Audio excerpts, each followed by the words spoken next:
Audio Jungle.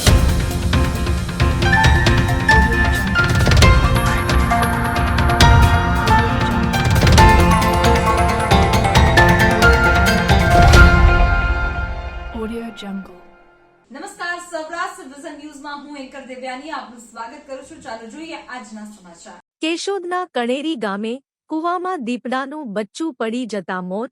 કણેરીથી પ્રાસલી જતા વાડી વિસ્તારમાં ખુલ્લા કૂવામાં ખાબક્યું હતું દીપડાનું બચ્ચું. પાણીમાં ગરકાવ દીપડાના બચ્ચાના શરીરને જોતા 2 દિવસ પહેલા રાત્રિના કૂવામાં પડતા પાણીમાં ગરકાવ થતા મોત થયાનું અનુમાન. વાડી માલિક કૂવામાં પાણી ભરવા જતા થઈ હતી જાણ.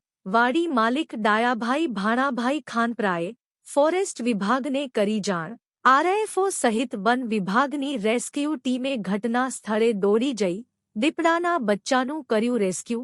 વન વિભાગ દ્વારા કૂવાની આસપાસ તપાસ કરતા કૂવાની આસપાસ જોવા મળ્યા દીપડાના બચ્ચાના ફૂટપ્રિન્ટ.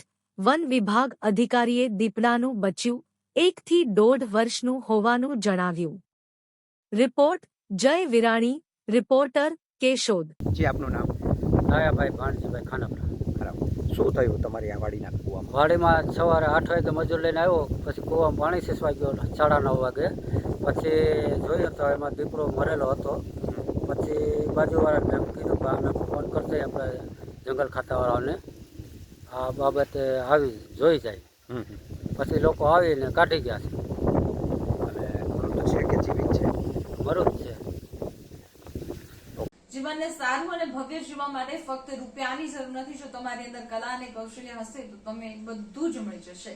આવા સદવિચાર સાથે બધા સ્વસ્થ રહો, સુરક્ષિત રહો. તેમજ તમારા શહેરના સમાચારો તથા તમારા બિઝનેસની જાહેરાત આ ન્યૂઝ ચેનલ પર મૂકવા માટે સ્ક્રીન પર બધા નંબર પર સંપર્ક કરી શકો છો. તેમજ આ ચેનલને લાઈક કરો, શેર કરો અને સબસ્ક્રાઇબ કરવાનું ભૂલશો નહીં, જેથી નવા સમાચારો તમારા સુધી ઝડપથી પહોંચી શકે. હવે સમય થયો છે વિદાયનો. નવા સમાચારો સાથે ફરી મળીશું. નમસ્કાર.